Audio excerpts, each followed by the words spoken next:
Thank you, Mr. Chairman. Bismillah, alhamdulillah, wa salatu wa salamu ala rasulillah. Esteemed religious leaders, honorable guests, distinguished members of the press, ladies and gentlemen, I would like to express my gratitude for your kind invitation, and special thanks go to His Eminence, Sheikhul Islam Allah Shukr Pashazadeh, and the co-host of the event from the German side. It's a great pleasure to be here with you today. Firstly, I would like to state the importance of the efforts aimed finding solutions towards the bright future and peace of whole humanity with collective understanding and cooperation. I sincerely appreciate all efforts in this cause and particularly this event. Excuse me.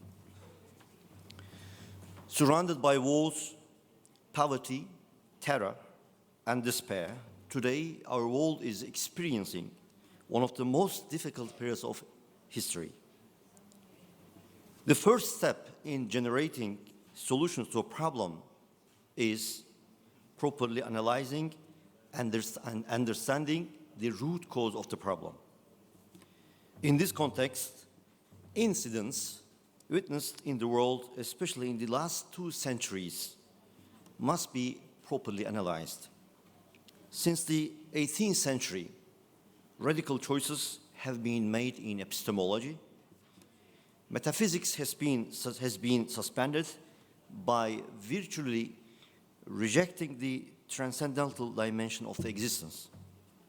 Yet, the positivist approach that emerged during this process has failed to explain the existential problems of humans or promote common human values that are integrated with ethics, aesthetics, and law, and eventually condemn the earth to individual and global depression.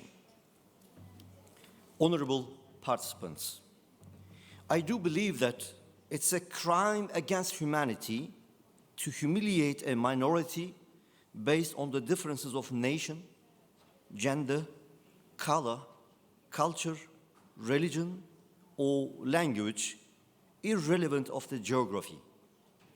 To expose them to oppression and injustice, or torture, or force them to change their religion, name and identity, to abandon or deny their cultural values, or expose them to assimilation and genocide. The continuing neglect, abuse, violation, and attacks against the rights and freedoms of ethnic and religious minorities in today's world, where human rights and freedoms are secured by international agreements, is neither acceptable nor explicable in a civilized world. Esteemed participants, we know that revelations neither legitimize nor support fighting, marginalization, invasion, and injustice. All prophets, from the prophet Abraham, peace be upon him, to Moses, peace be upon him, from Jesus, peace be upon him, and to Allah's last messenger, Prophet Muhammad, peace be upon him, strived for the preservation of 5 things: life, creed, property, mind, and progeny. Therefore, it is the duty of members of all religions and society leaders to defend the basic rights of every person on earth, regardless of their race, faith, color, geography, or social status, to support the truth and justice and oppose oppression, injustice, and marginalization.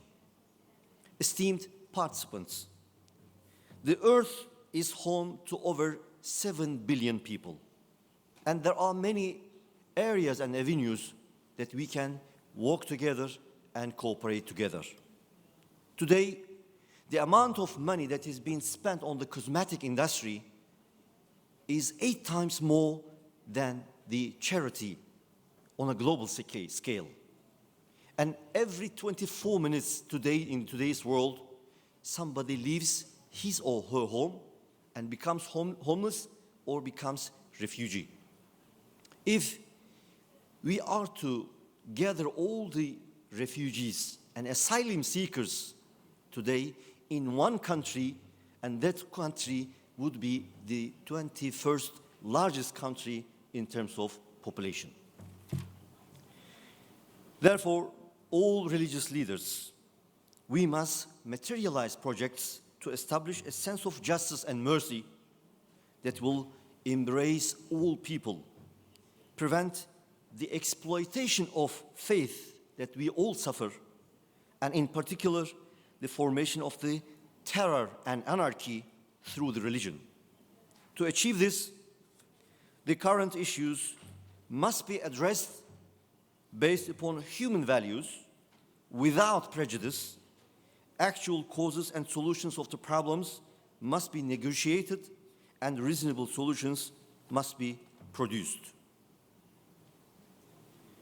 Last but not least, as the Presidency of Religious Affairs of Republic of Turkey, I would like to state that we are ready for all sorts of cooperation and solidarity in combating the challenges of our time.